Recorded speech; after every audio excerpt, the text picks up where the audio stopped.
Muito bem, meus irmãos, nós teremos um momento aí de exposição do texto bíblico. Em seguida teremos aí a nossa celebração da nossa ceia, né? Lembrar do Senhor daquilo que Ele fez por nós. Convido você a tomar aí a tua Bíblia, o teu texto, acompanhar aqui de forma eletrônica, enfim, né? Nós temos aí diversas possibilidades. Nós vamos ler o verso 1 e 2 de Jonas.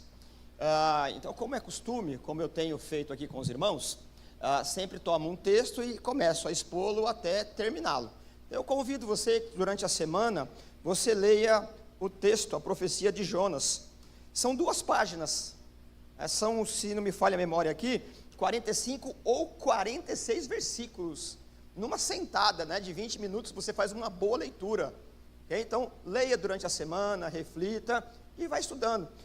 E nós vamos fazendo a exposição aqui aos fins de semana, ok? Assim, no tempo que o Senhor nos der. O texto diz assim,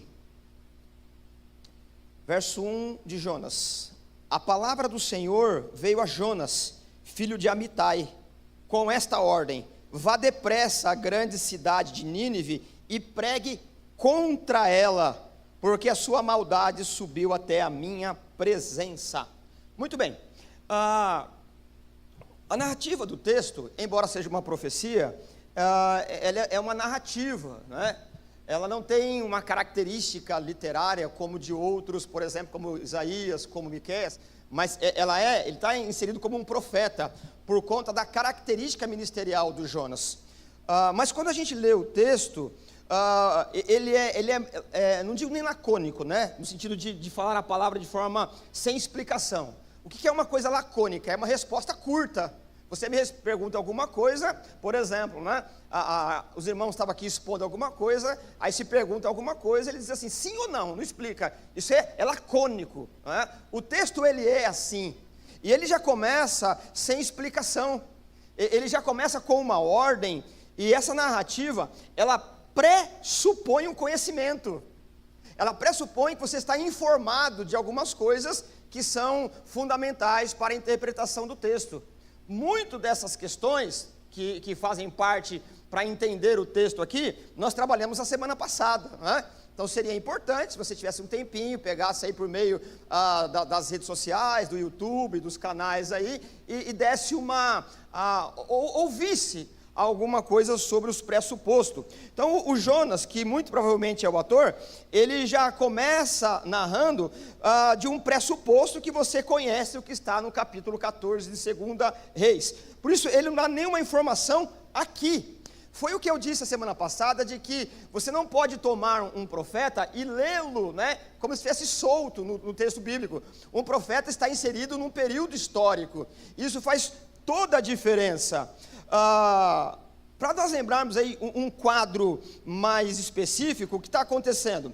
O Jonas, ele profetizou lá no capítulo 14 de 2 Reis, a expansão do reino onde ele estava inserido, o reino do norte, a capital chamada Samaria.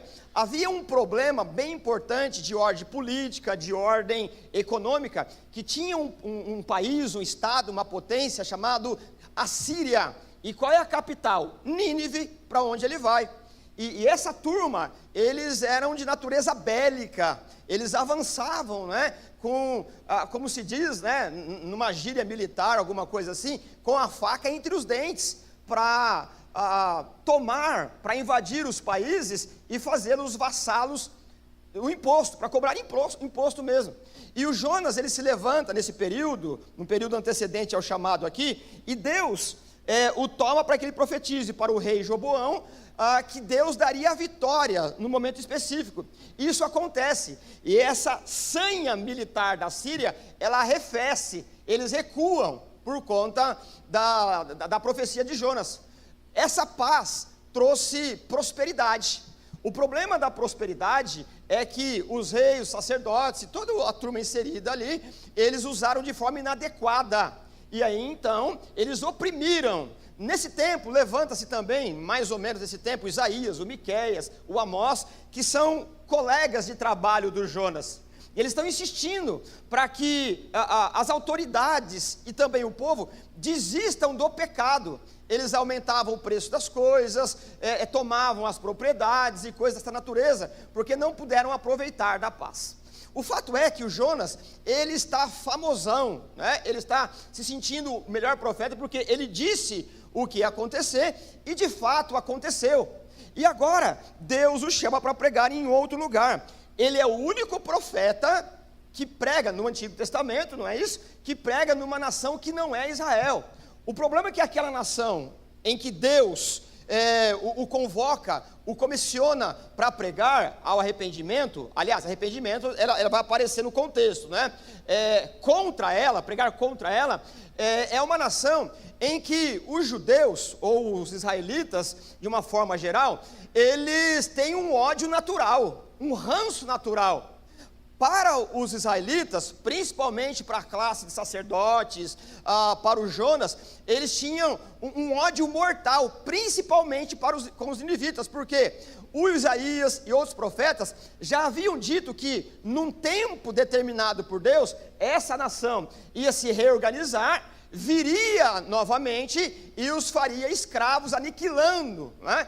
Então você tem um nacionalismo do Jonas. Qual é a lógica do Jonas? Ora, se eu vou e prego e Deus se arrepende de não castigá-los, eles outrora virão aqui e aí nós seremos escravos deles. Então eu não vou não é? Deixa essa turma morrer, porque eu sei que se eu pregar e eles se arrependerem, Deus desistirá de castigá-lo. Então, na mente, na cabeça de Jonas, ele já está vivendo um período de sucesso ministerial e ele não quer manchar a sua reputação, porque se ele se arrepender, ele pode ser tido como um falso profeta, mas também ele pode ser culpado de levar uma mensagem de arrependimento de um povo que depois viria castigá-los. Então você tem toda uma lógica aí, esse é um quadro explícito. No quadro geral, isso aí eu tomo dos capítulos 1, 2 e 3, ele se recusa de pregar porque ele está envaidecido com o seu ministério. Ele acabou de profetizar, a profecia, entre aspas, aí deu certo, não é? O reino do norte está vendo um período bastante importante, economicamente, politicamente, há uma prosperidade que os profetas vão chamar de falsa paz, então ele não quer manchar a sua reputação.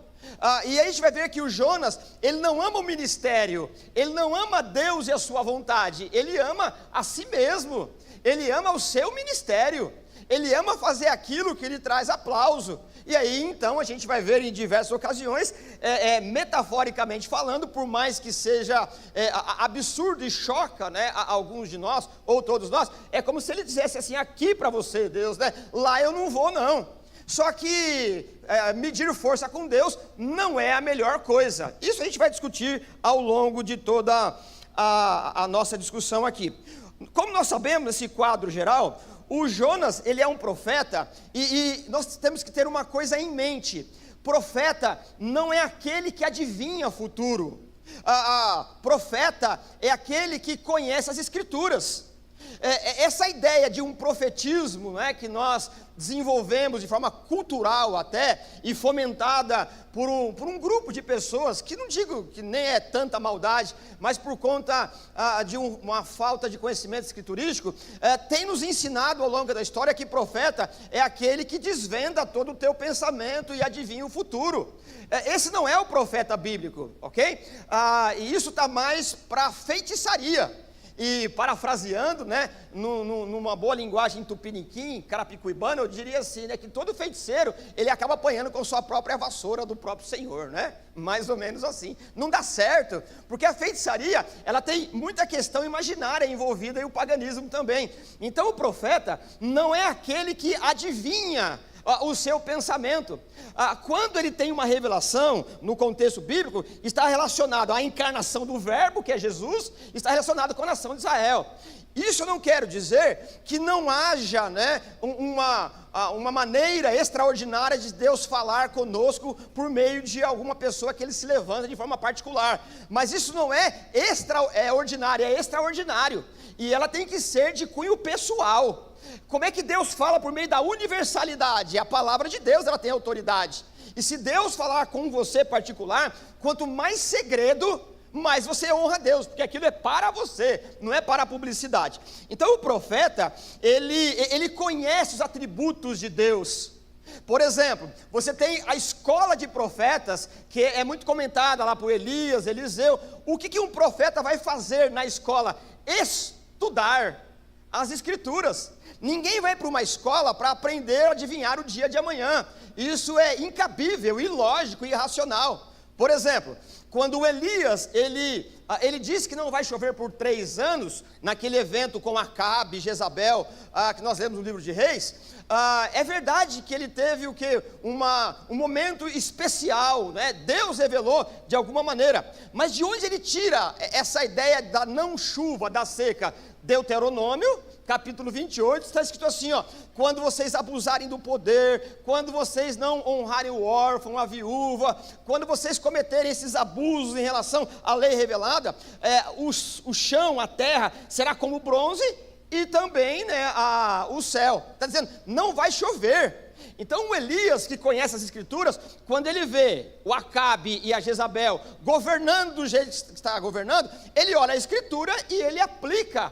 A mesma coisa o Joel, nesse capítulo 28 de Deuteronômio, está escrito assim, ó: quando vocês abusarem do poder que Deus outorga, eu vou mandar uma praga de gafanhoto. Quando Joel vê a praga de gafanhoto, o que ele diz? Esse é o exército do Senhor, porque ele faz uma leitura do momento político, econômico, histórico, teológico, e ele diz assim, ó: quando a coisa está assim, Deus age assim. O que eu quero dizer com isso é que o profeta, ele não tem uma autoridade natural de desvendar o futuro. O profeta, ele interpreta o momento que está vivendo por meio das escrituras. O Jonas é assim. Ele é um profeta, ele tem autorização, legalidade nacional para profetizar, porque ele conhece as escrituras, ele é tido como um profeta. Com tudo isso, eu quero dizer que é um absurdo ele querer intentar fugir do Senhor, porque supõe-se que um profeta entenda, pelo menos conheça, domine, pelo menos um atributo da onisciência. O que é onisciência? A capacidade exclusiva, intransferível, particular de Deus, de saber tudo, sobre tudo, ao mesmo tempo, sem nunca ter aprendido nada. Olha que coisa maravilhosa. Imagine você saber absolutamente tudo sobre o reino animal, vegetal, sobre os astros, sobre os planetas, sobre absolutamente tudo, a ciência, os animais, os insetos, e tudo, né? O ser humano de uma forma geral, e nunca ter aprendido. O conhecimento de Deus é inato. O profeta não tem isso, mas se ele é um profeta, ele sabe que Deus sabe tudo sobre tudo, não é isso? O Salmo 139, ainda que uma palavra me venha à boca, tu já sabes. Não é isso que o texto diz? Então é claro que essa questão de fugir do Senhor, ela tem um outro entendimento, porque é inadmissível o Jonas ter autoridade profética e não levar em consideração essa importante característica, atributo de Deus. De forma antecipada, eu só digo que ele vai na contramão de Deus por conta da sua consciência amordaçada. Nesse quadro geral também, nós vamos perceber lá no capítulo 4, chegando no finalzinho, que Deus vai dizer assim: ô Jonas, você vai até Nínive e você pregue a palavra. O texto vai dizer que para percorrer Nínive precisava de 3 dias. O texto vai dizer que ele pregou um sermão de 5 palavras.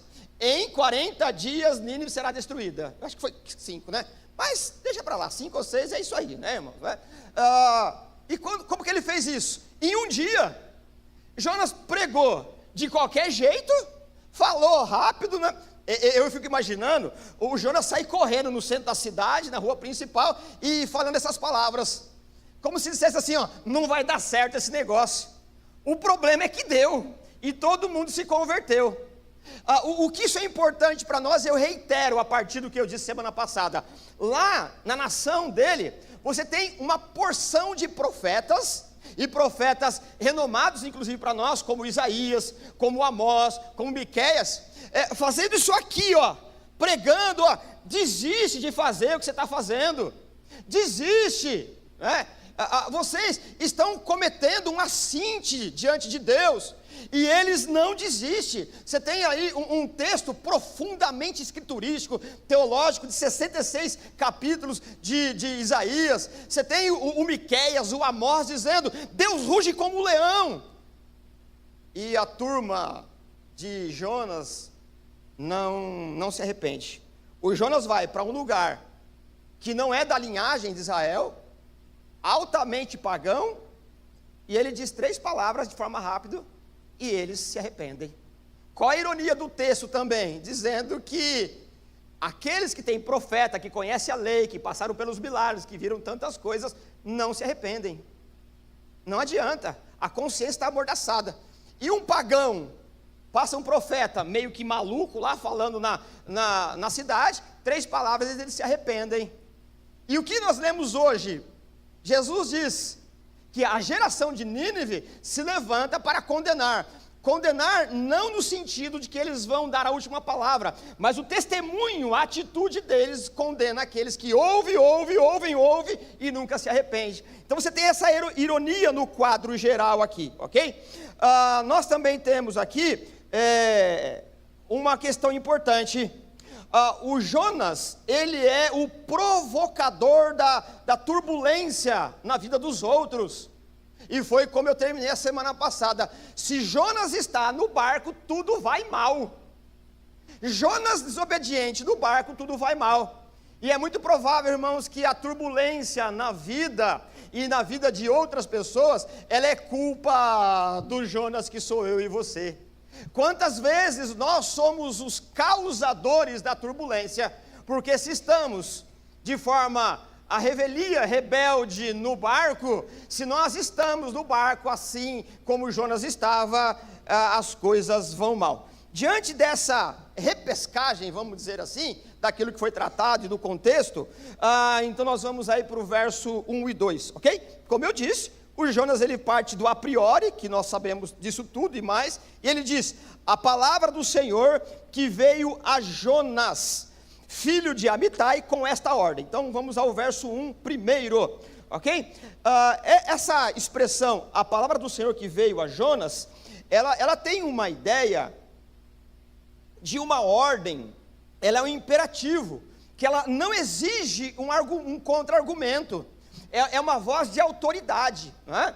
Nós chamamos isso numa construção, tempo verbal, de imperativo. Vá e faça.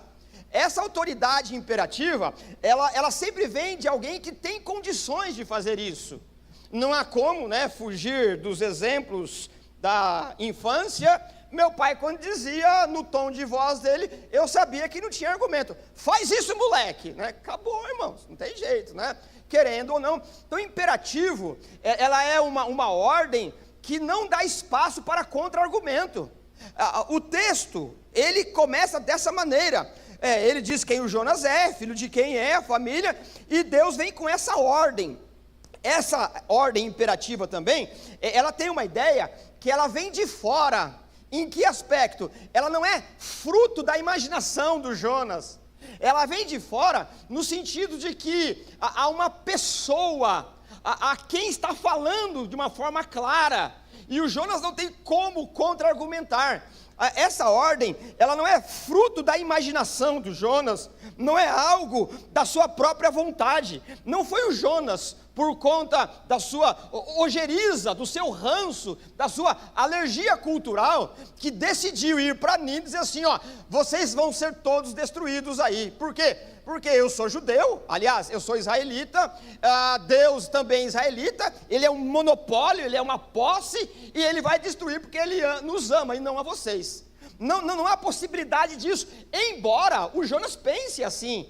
Quem é Deus? Quem é Jeová? Ele é um Deus exclusivo de Israel, na cabeça dos israelitas. Assim como nós, né? A gente acha que Deus é dos batistas. Assim como eu, quando era assembleiano. Não que eu não tenha os meus pés, né, na senzala, né? Eu, quando estava lá, de quem é Deus? É dos assembleianos. E quando eu estou num grupo que não tem nome, não, Deus não é deles não, é só nosso. Nós temos essa xenofobia religiosa, essa ideia de enclausurar Deus, achando que Ele tem esse favor, né, de uma bandeira denominacional. E o Jonas, ele tem essa coisa aqui, ele é assim, ó, quem que é Deus? Deus é Deus nosso, Deus é monopólio nosso, Deus ele é aquele que se levanta contra todos aqueles que não fazem parte dos israelitas, não é?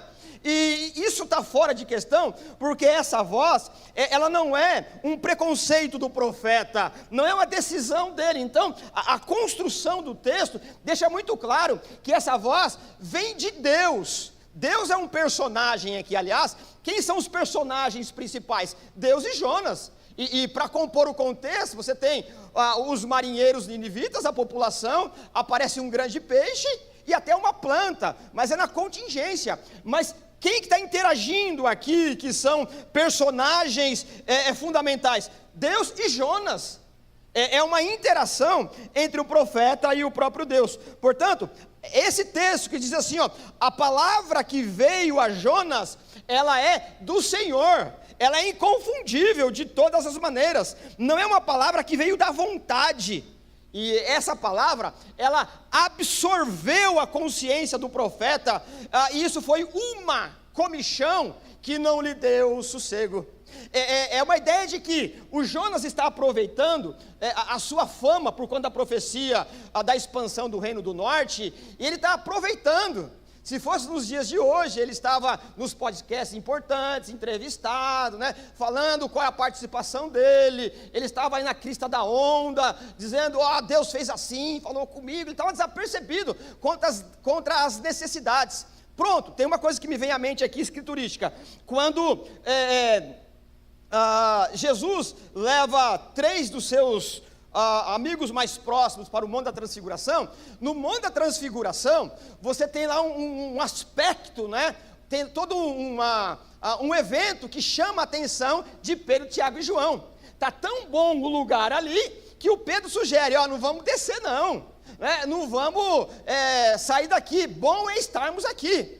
Mas a gente vai lendo o texto, Jesus vai insistir que desça, porque no pé da montanha, no pé do monte, tem um pai preocupadíssimo com um filho que está terrivelmente endemoniado, e quando o demônio toma conta da consciência dele, ele se joga no chão, no fogo, não é isso? E o que Jesus quer dizer que é muito bom ficar aqui onde tem os aspectos, né, do show. Essa é uma palavra minha, o texto não diz isso, mas está muito confortável, você tem manifestações, mas na verdade você precisa descer do monte, porque é no pé do monte que tem um pai desesperado. É bom estar aqui, mas é no pé do monte que uma família está perdendo a batalha para Satanás. Percebe? A ideia de você vem e percebe os aspectos de Deus, se enriquece, se engrandece com isso espiritualmente, mas desce porque é lá no mundo que tem as necessidades. Eu lembrei disso porque esse é o caso de Jonas. Ele está aproveitando o seu momento em que o Ibope, né, o colocou na boca do povo. Ele é um profeta popular. E aí tem as nações que está precisando, mas ele ele precisa alimentar o seu ego. Então, essa palavra que vem do Senhor, vem e o absorve de uma tal maneira, o toma de uma tal maneira, em que a sua consciência não tem mais como se desvencilhar disso. Então, quando você lê um texto como esse, a palavra do Senhor, filho de Amitai, a palavra do Senhor veio a Jonas, filho de Amitai. Essa palavra veio, ela veio no sentido de proferir na voz que Deus falou com ele, mas esse vir significa que não abandonou a sua consciência. Agora, imagine só, você que no começo da sua fé teve certeza de um chamado, mas por algum momento você aproveitou etapas da vida que elas são importantes de ser celebradas, mas depois você colocou num canto qualquer. Você colocou os dons, os talentos, o chamado do Senhor que veio num porão e trancou e não quer mais saber. De tempo em tempo isso vem como uma comichão. É o que está acontecendo aqui de uma forma muito mais contundente. quando isso veio a Jonas, as entrevistas, como eu disse, nos podcasts da época, as narrativas de como Deus fez o que fez com Nínive, a prosperidade, ela se tornou de segunda importância, porque é aquele aguilhão que vai aguilhando ele. Deus me chamou. Sabe aquilo que você não consegue esquecer? Sabe aquilo que vai te preocupando? Você perde o café da manhã, o almoço, o café da tarde, não consegue dormir? A ideia de veio, ela se tornou algo que absorveu a consciência do Jonas. Eu tenho que resolver esse negócio. Alguma coisa ele tem que fazer. Ficar ali não dá mais certo. Bom, muito bem. Eu leio 1 para transcender por 2. O texto diz: a palavra do Senhor veio a Jonas, filho de Amitai, com esta ordem. Vamos ver qual é a ordem. Vá depressa à grande cidade Nínive e pregue contra ela, porque a sua maldade subiu até a minha presença. Então vamos tentar entender algumas questões aí. A palavra depressa aí, ela tem essa ideia de, ela é clara e urgente. O Jonas, ele entendeu, ou pelo menos deveria ter entendido, de que essa ordem do Senhor, ela não tinha espaço para virar a folhinha do mês. Não é para o mês que vem, não é para outrora. Vá depressa, abandona o que você está fazendo aí, deixa de lado, né? Você já aproveitou muito que a sua popularidade, você já viveu muito daquela profecia que deu certo, você é um profeta celebrado, mas agora acabou. Chega de ficar massageando o ego, chega de ficar no palco da publicidade. Você tem uma tarefa, você é profeta, você precisa ir depressa. Não tem contabilidade de quanto tempo, você precisa, não vai nem arrumar a mala, você vai para lá. Há uma necessidade urgente. E irmãos, quantos de nós, quando conhece o Evangelho, recebe o Evangelho não só com uma alegria da salvação, mas recebe junto, né, como um combo da graça, a salvação, mas recebe também um dom específico para um trabalho específico. E Jesus, entre outras ocasiões, ele disse: quem coloca a mão no arado não pode olhar para trás. E quantos de nós, irmãos, no entusiasmo do primeiro amor, fez tantos planos, mas à medida da popularidade, da graça, pelo conforto, por estar onde a face de Jesus sendo resplandecida, como no caso que eu usei aqui, está muito confortável. Mas o chamado não é para que nós aproveitemos apenas as benesses da graça, mas a vida de exortação, ou melhor, a vida de chamado ao Evangelho, ela implica em trabalho. Ela implica de uma fé prática. Então o texto, nessa palavra vá depressa, ela não admite outra coisa a não ser urgência. A possibilidade de tradução dessa palavra é: não adie a partida, não procrastinar. E aí nós somos mestres na procrastinação, não é? Não deixe para amanhã o que a gente pode fazer depois de amanhã. Não é assim? A gente só faz no último horário, na última volta do ponteiro, não da hora, não do minuto, do segundo, não é? Aí a gente, pelo amor de Deus, me ajuda, porque nós somos procrastinadores por excelência. Essa ideia de depressa, ela também, ela tem essa ideia, ela é possível traduzir, não procrastine, não protele, é urgente, vá depressa. Essa ordem, ela está atrelada à salvação de uma multidão de pessoas.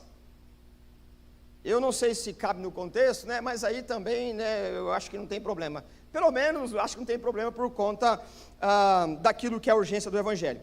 Um homem chamado Spurgeon, num livro chamado A Maior Luta do Mundo, num dado momento, argumentando sobre questões das nossas lutas, ele diz assim: é possível que um advogado fique sem cliente para defender. É possível que um médico fique sem doente para tratar.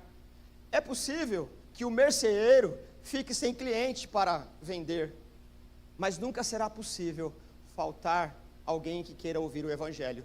Portanto, aquele que prega o evangelho, que testemunha do evangelho, nunca ficará sem trabalho. Há trabalho pronto para você, cristão, que demanda toda a sua devoção. Esse momento poético não é exclusivo. Eu tirei da harpa cristã, né? Eu não cantei para não passar vergonha. Mas você percebe que o Jonas, ele precisa responder essa coisa, não procrastinar. Porque existem coisas na vida que são urgentes, e outras coisas são essenciais, inegociáveis. A vida do evangelho, ela é uma vida de testemunho urgente, e cada um tem uma especificidade. A expressão, vá depressa, tem o sentido de que o Jonas, é metafórico aqui, é como se estivesse sentado, assim, levanta e vai, percebe? E quantas vezes a gente ouve isso nos evangelhos? Levanta e vai. Aí é claro que quando você lê, vá depressa, ele tem esse tom de urgência.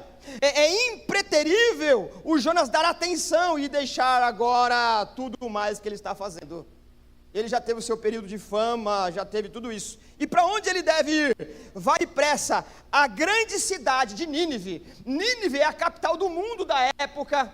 Nínive é a capital da Assíria, um país temível, com força política, bélica, que cometia as maiores atrocidades. Como eu disse, se você quiser conhecer um pouquinho mais, leia o texto do capítulo 7 de Isaías.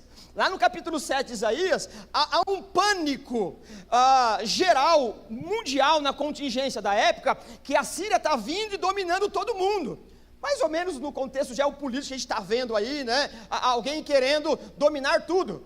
Sem discutir aqui a validade ou não dessa coisa, mas a ideia é de dominar. A Síria é assim. E o Isaías vai dizer que em Judá, eles não vão entrar, porque Judá não vai ser destruído, porque virá Jesus. No capítulo 7 você vai encontrar isso. Mas o reino do norte seria como foi no ano 722. Então qual que é a lógica aqui do Jonas? Ele, quando ouve que Deus vai destruir, ele possivelmente, é uma inferência minha, ele até se anima. Mas depois do texto a gente vai perceber que Deus vai querer salvar, e aí eu não faço isso.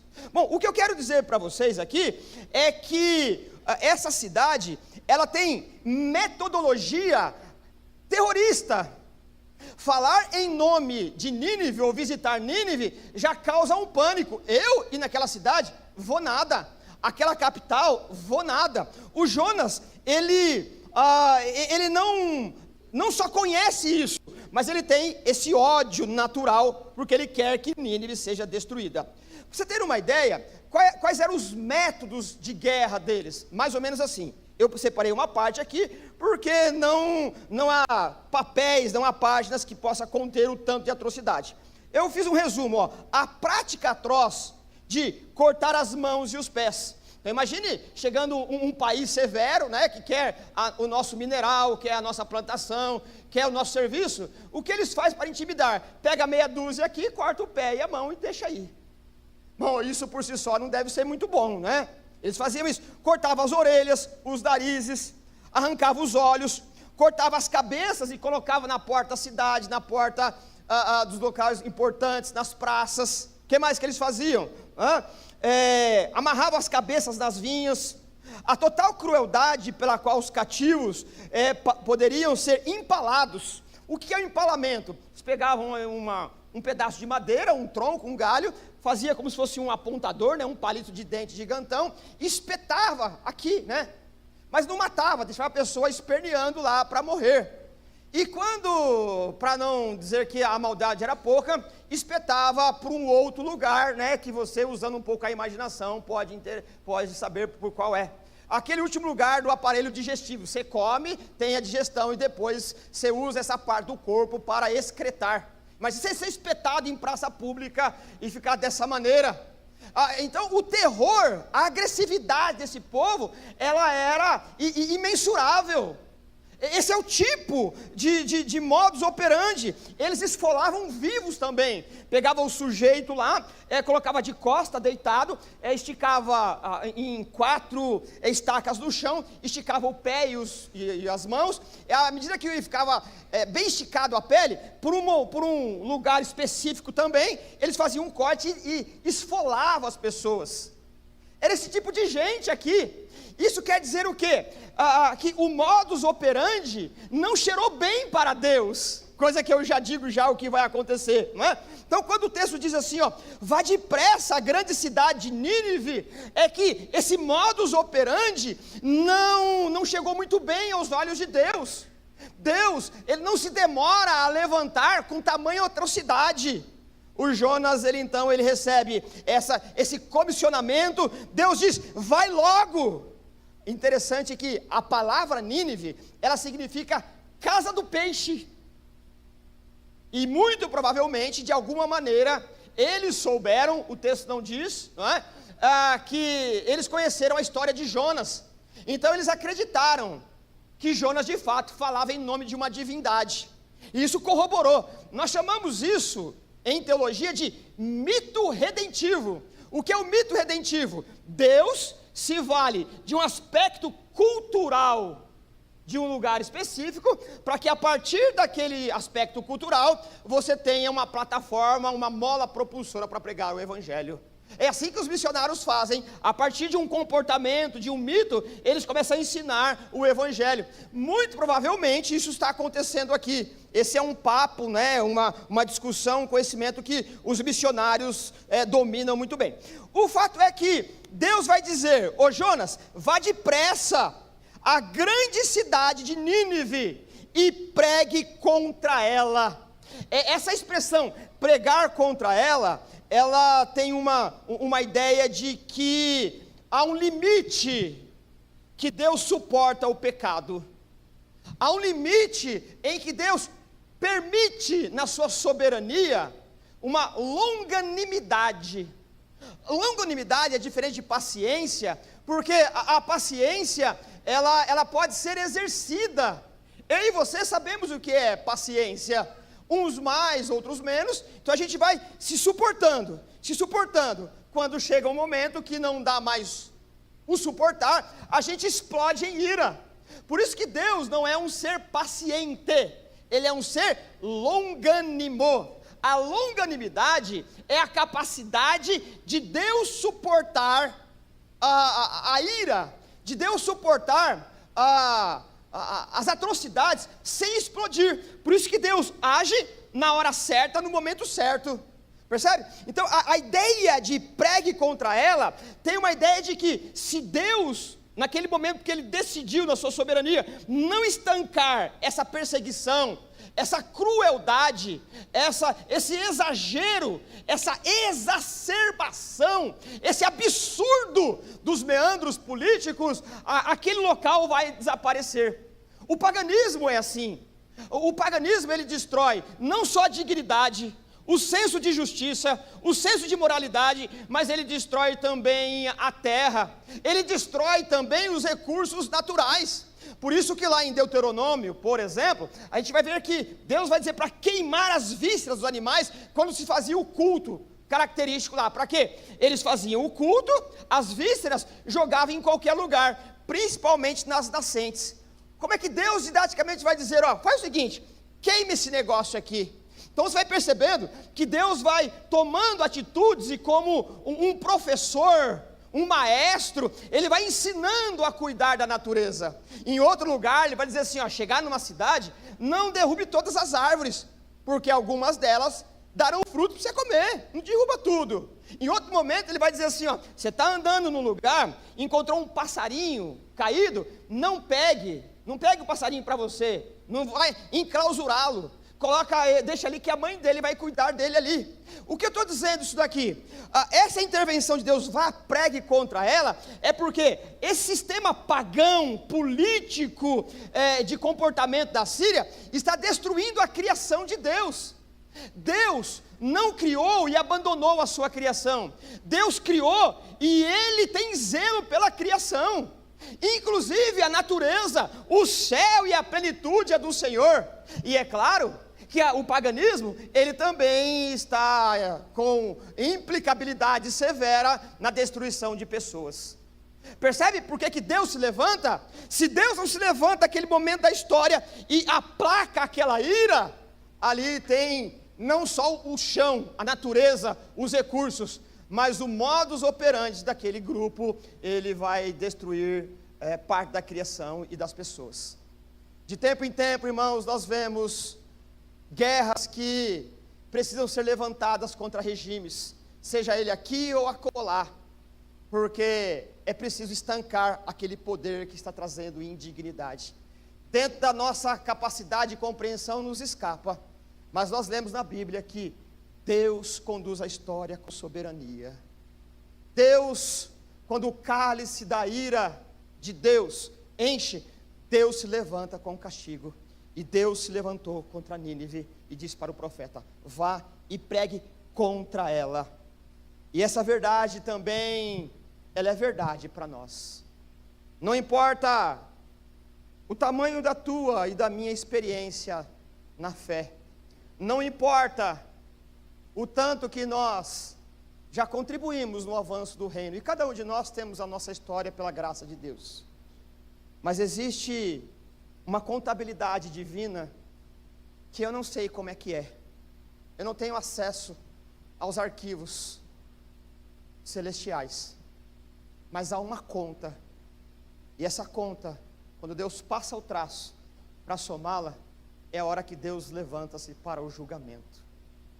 Como diz Hebreus, dura coisa é cair na mão do Deus vivo.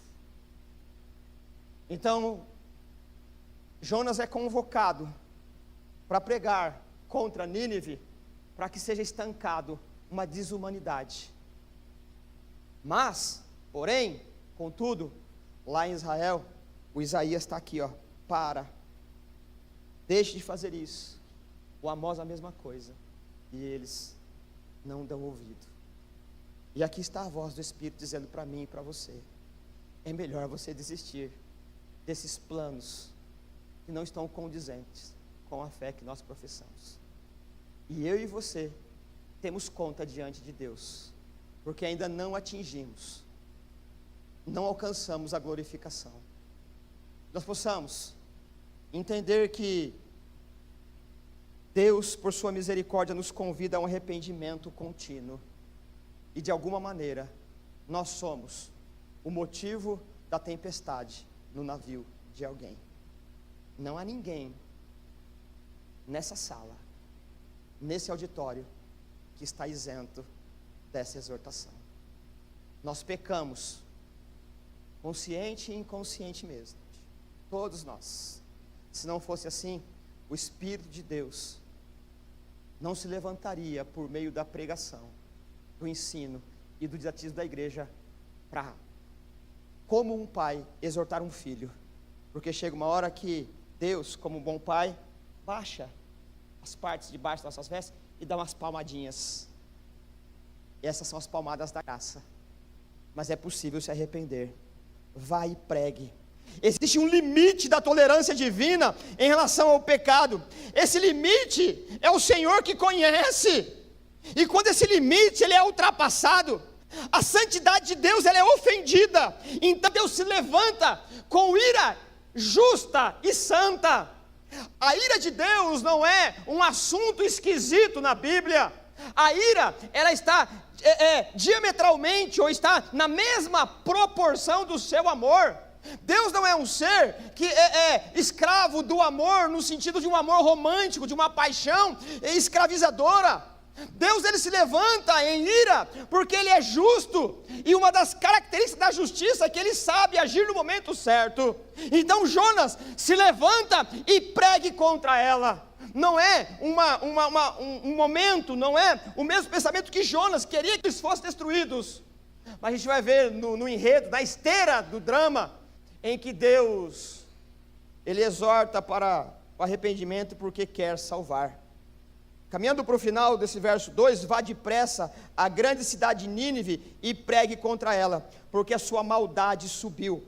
Essa palavra subir, ela tem a mesma intenção das palavras do culto, culticas de Levítico. Você vai lembrar, de alguma maneira, que lá em Levítico, a ideia é de que quando o sacerdote está oferecendo, né, o culto, praticando o culto, a ideia do cheiro suave, ela sobe, ela é um aroma suave para Deus. o contrário também é verdadeiro. Não o contrário no sentido de subir, mas o contrário no sentido de que as nossas ações, que não são culticas a Deus, elas também sobem como um culto. Não há nada separado da vida de uma pessoa que não seja cultica. Não há nada que não seja diante da face do Senhor. Tudo que nós fazemos, ele é um culto. O culto para nós não é esse ajuntamento só. Aqui é uma celebração da salvação. Aqui é o lugar onde Deus nos reúne para que nós possamos ser exortados, edificados, em comunhão mútua, aprender alguma coisa. Mas, como diz Paulo, quer comais, quer bebais, façais para a glória do Senhor. Não existe vida secular e vida religiosa, como se dissesse, não, agora eu estou reunido com os meus irmãos e agora eu tenho uma vida espiritual, eu tenho uma vida de culto, e amanhã está na arena da vida, está solto as feras, e eu também tenho que rosnar isso, aquilo, outro, porque agora é a vida secular. Não existe isso, não há essa dicotomia, não há essa separação, não há uma vida e a outra. Quer comais, quer bebais, façais para a glória do Senhor. Tudo sobe como aroma para o Senhor. Agora, é diferente subir como um aroma suave, um aroma de culto perfeito, ou um aroma da perversidade. Não existe. Você, quando está trabalhando, quando está fazendo qualquer outra coisa, você está cultuando ao Senhor. Por isso que Paulo vai dizer, sede meus imitadores como eu sou de Cristo. Por exemplo, Efésios capítulo 5, a palavra imitar, a palavra que aparece é mimetizar. Ela não é uma palavra tão estranha, ela existe transliterada no português. Mimetizar é a capacidade que certos animais, como a mariposa, como o camaleão, têm de se confundir com o lugar. Mimetizar é que você pega o camaleão, aquelas mariposas que ficam na árvore, ela toma a feição, a aparência do lugar, para ela não ser percebida e confundida com o lugar, percebe? Você coloca o camaleão aqui, ele fica dessa cor aqui, né? Você coloca a mariposa ali, ela fica marronzinha, ou sei lá que cor que é aquela ali, percebe? A palavra mimetizar, Paulo está dizendo assim, ó, você precisa se mimetizar de Cristo, você precisa parecer com Cristo, ao ponto de não ter diferença. E olha o quanto nós estamos distante aí. O que eu quero dizer, caminhando para a conclusão aqui, partimos para a ceia, e resumindo tudo isso daqui, a ideia de que, quando o texto diz assim, ó, vai e pregue porque a maldade subiu, é que todo o nosso serviço, tudo que nós fazemos, ele é um culto a Deus, e você tem parâmetros para isso, e foi Deus que decidiu. Certa ocasião, um sapateiro perguntando para um homem na história da igreja, disse assim, como é que eu honro a Deus? Aí o senhor disse assim, faça sapatos bons e venda a preço justo, você estará cultuando, você estará adorando a Deus. Você percebe o princípio?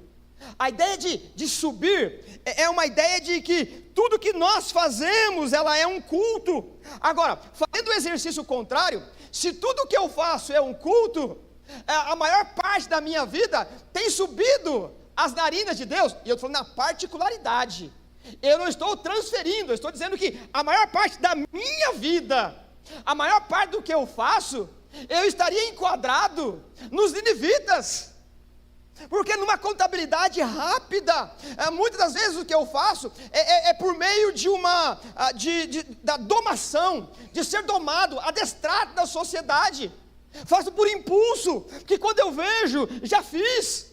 O Evangelho vai nos tornando e nos dando essa capacidade da humanidade, para que coloquemos diante do Senhor, para que essa pregação contra Nínive, contra nós, não nos pegue de surpresa, mas que nós possamos entender que a nossa vida também, ela tem subido à presença do Senhor, ela sugere um culto de aroma suave, mas eu tenho que confessar, diante de uma comunidade que me dá o privilégio de me ouvir semana após semana, se fizer uma contabilidade coerente, eu tenho muito mais ofendido a Deus do que trazido alegria.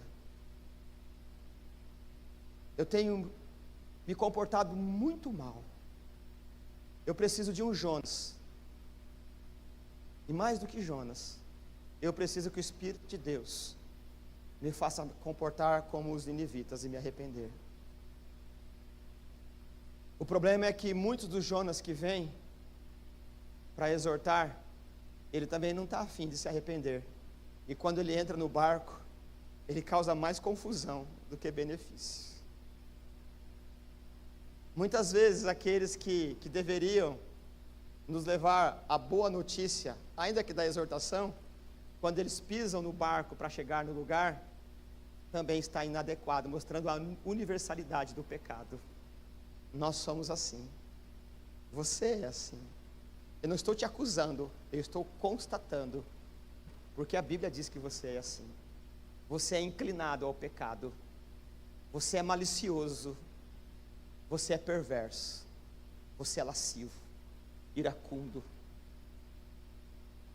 Você usa de uma forma inadequada os bons recursos que Deus te deu. Eu e você somos assim. O modus operandi da nossa vida, ela sobe como um cheiro pútrefo, um gás de um cadáver que vai apodrecendo. E essa é a boa notícia do Evangelho depois da má notícia. Jesus nos salvou e morreu por nós. Se Jesus não tivesse morrido por nós, nós estaríamos em maus lençóis. Por isso que o texto diz que a maldade de Nínive subiu até a presença do Senhor, causando náuseas em Deus, e Ele precisa frear isso. A conclusão é o quê? A maldade impera nos nossos corações. A maldade, ela é muito mais fácil de ser absorvida e praticada do que a bondade. Para ser bom, alguém precisa me dizer para ser bom. Para ser mal, eu sou sem ninguém me dizer nada. Para falar a verdade, eu preciso que alguém me exorte a falar a verdade. Para mentir, eu não preciso que ninguém me aconselhe, eu sei fazer sozinho. Você não precisa de nenhum mestre para que o seu modus operandi como culto suba como uma ofensa a Deus. Você precisa que o próprio Deus diga o que não fazer, para que possamos juntos viver de uma forma em que o Senhor se agrade do nosso culto. Eu quero concluir aqui convidando vocês para participar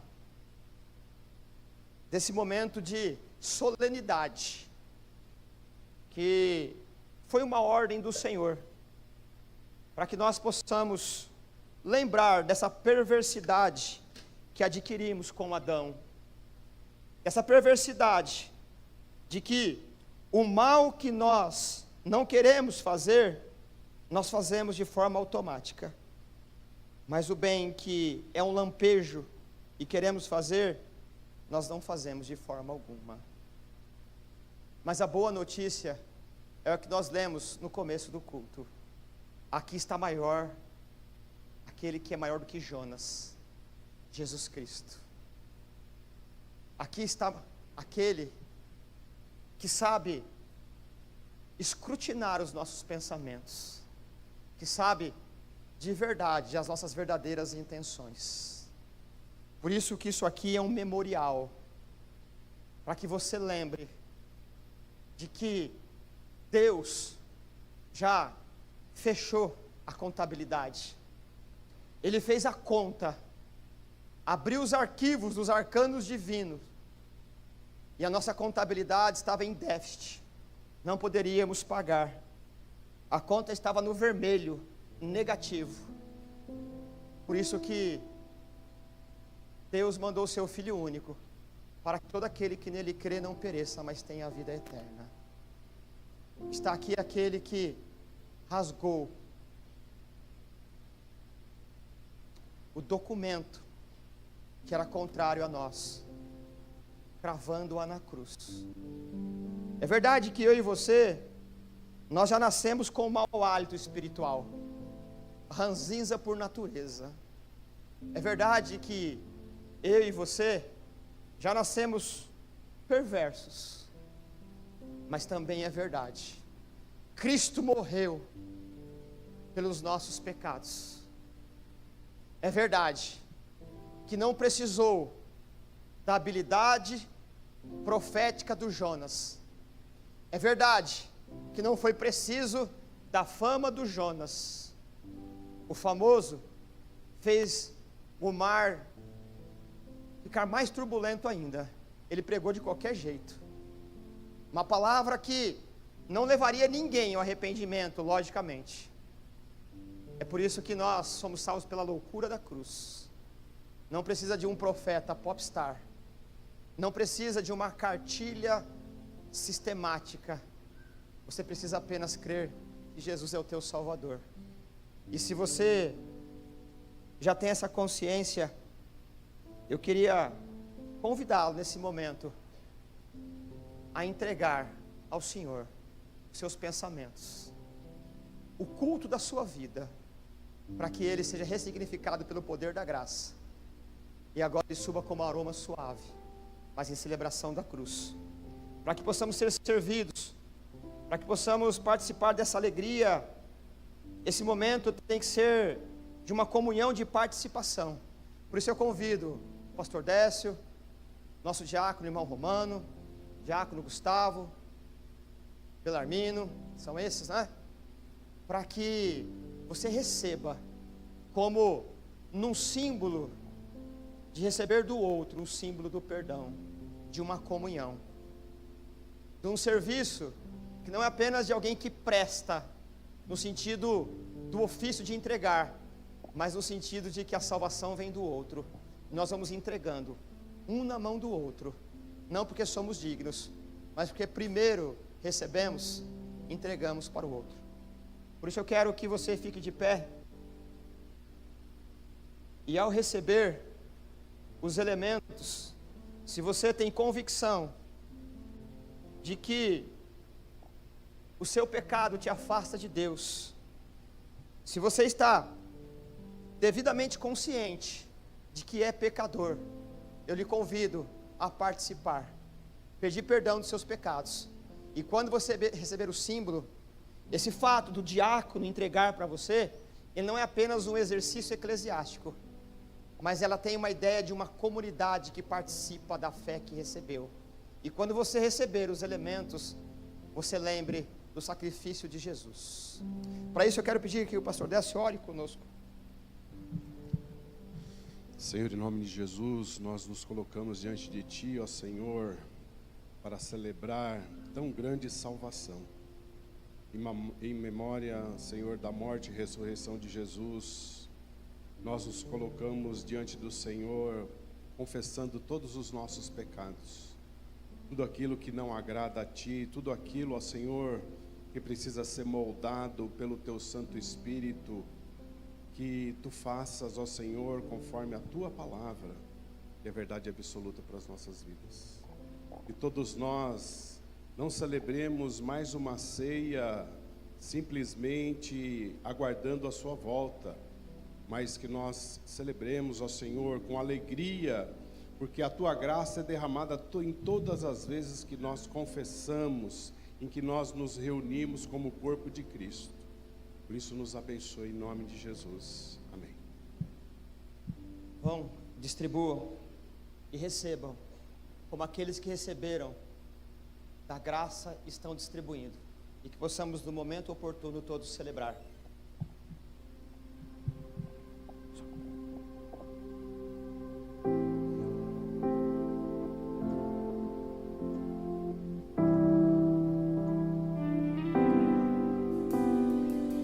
Este é o meu corpo, partido por vós.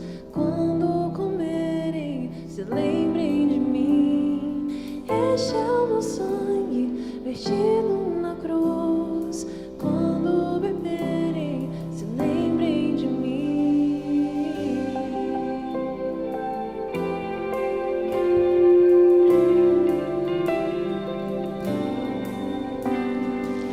Este é o meu corpo, partido por vós.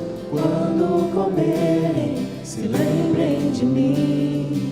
Este é o meu sangue vertido na cruz. Quando beberem, se lembrem de mim. Eu sou o pão da vida. Quem tiver fome, vem comer da minha mesa. Nada faltará, nada faltará. Eu sou o santo vinho, da minha fonte vem beber, na minha mesa nada faltará, nada faltará.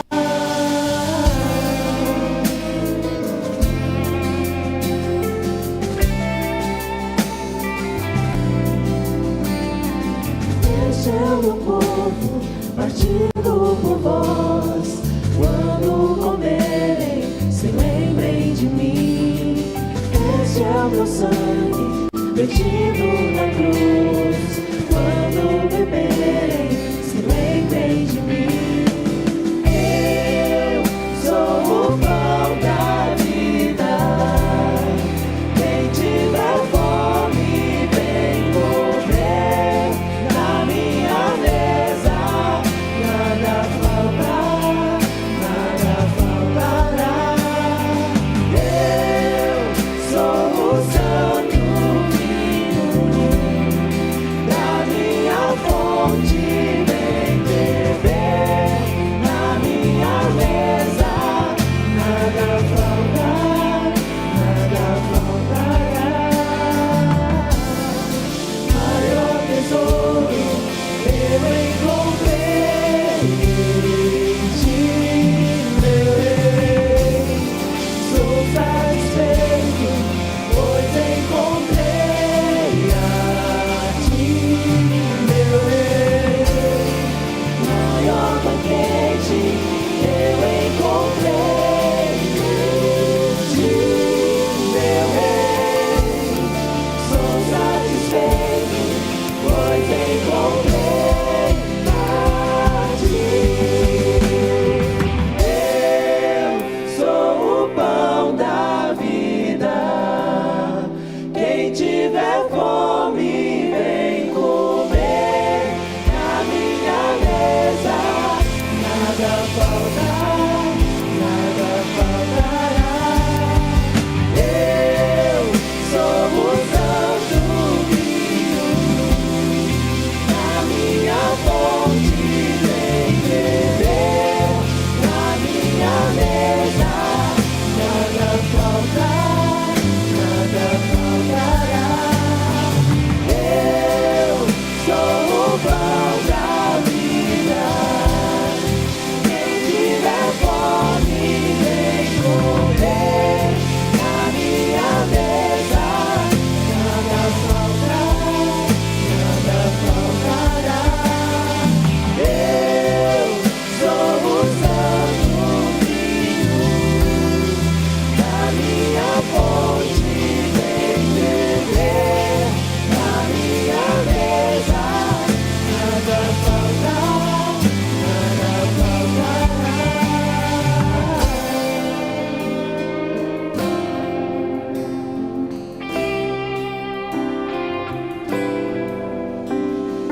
Eu sou o pão partido por vós. Venham à mesa, se lembrem de mim. Eu sou o vinho servido na cruz. Venham à mesa, se lembrem de mim.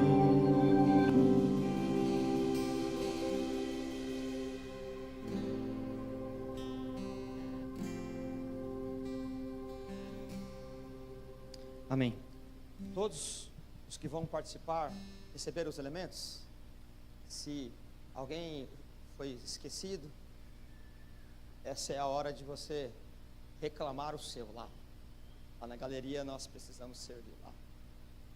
Isso. Mais alguém?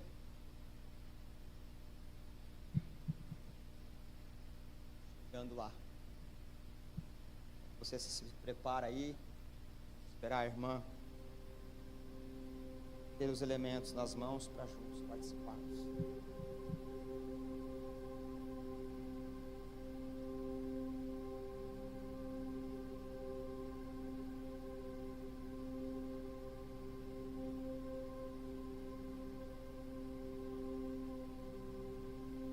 Pronto. Enquanto você vai se preparando aí, eu queria que você orasse junto comigo. Você orasse arrependido, que o Senhor trouxesse à sua mente aquilo que você sequer lembra. Isso não é um castigo, isso é uma bênção, porque nós esquecemos de quem de fato nós somos. Deus é o único que pode trazer à memória aquilo que tem ofendido. Que você, no seu íntimo, você ore. E ore com contrição. Contrição é a capacidade de orar arrependido e grato, diferente de atrição. Atrição é a capacidade de orar com medo do inferno. Nós não estamos aqui com atrição, com medo, mas com contrição. Um arrependimento que gera alegria da salvação. Eu convido você a orar. Oh Pai, eu cuidei, Senhor, do meu dinheiro essa semana, esses dias, como se eu dependesse dele, Pai. Qual é a medida de eu não ser idólatra, ao mesmo tempo de não ser irresponsável com as minhas finanças? Senhor, eu planejei em algum momento em deixar, em ir, escapar, ao invés de ir para Nínive, ir para Jope, para Tarsis. Eu planejei, Senhor, em abandonar. Sequer, Pai, quis saber da tua opinião. Senhor, eu me enamorei com aquilo que não agrada o Senhor.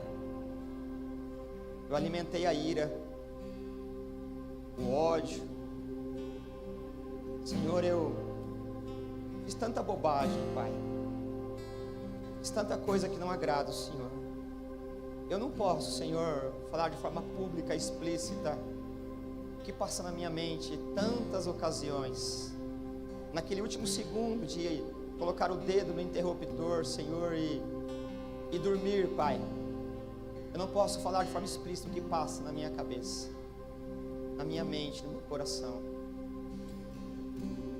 Senhor, quantas vezes, Senhor, eu me sinto autônomo, dono de mim mesmo, Senhor da razão, Senhor do destino, como se eu dominasse toda a contingência da minha vida, como se eu tivesse vivido tanto, Pai, que não há nenhuma surpresa mais.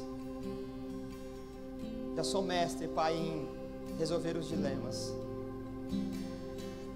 Senhor, quantas vezes durante esses tempos eu tenho provocado a ira, tenho, Senhor, me achado dono da razão, tenho que dar a última palavra. Esse sou eu, Senhor. Esse sou eu. Esse sou eu. Oh Deus, eu sou indigno, Senhor, de receber dos meus irmãos, Pai, esse elemento que representa aquilo que é mais nobre. Sou indigno, Senhor, de estar aqui. Não é apenas um discurso religioso, não é apenas, Senhor, palavras que melhoram um pouquinho a nossa fama eclesiástica. É a mais dura verdade, Pai. É possível que alguns dos irmãos aqui ou fora aqui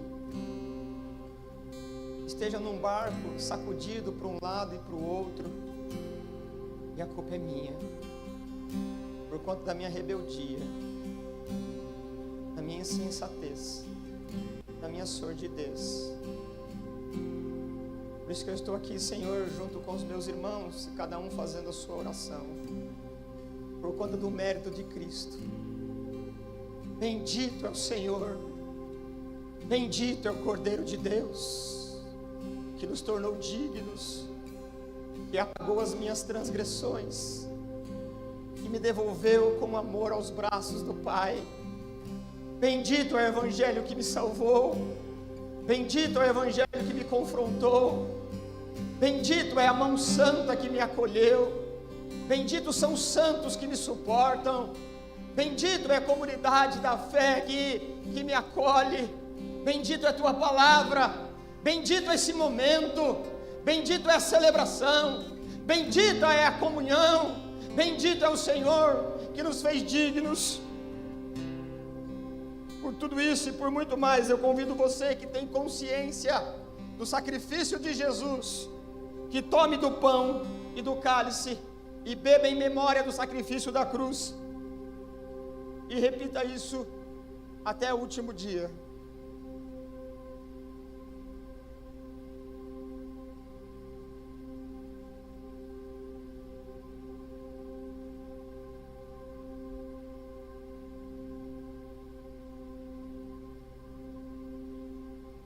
Ao participar, que o Senhor traga esse senso de dignidade, um júbilo de alegria, um gozo que transcende o tempo, para trazer expectativa para a eternidade. E que quando estivermos louvando ao Senhor nesse momento, Deus derrame de uma graça sobrenatural, especial em cada um de nós, para que possamos viver na expectativa da volta do Senhor e num culto de aceitação, de aroma suave para o Senhor. Louvemos ao Senhor em nome de Jesus. Obrigado, meus irmãos.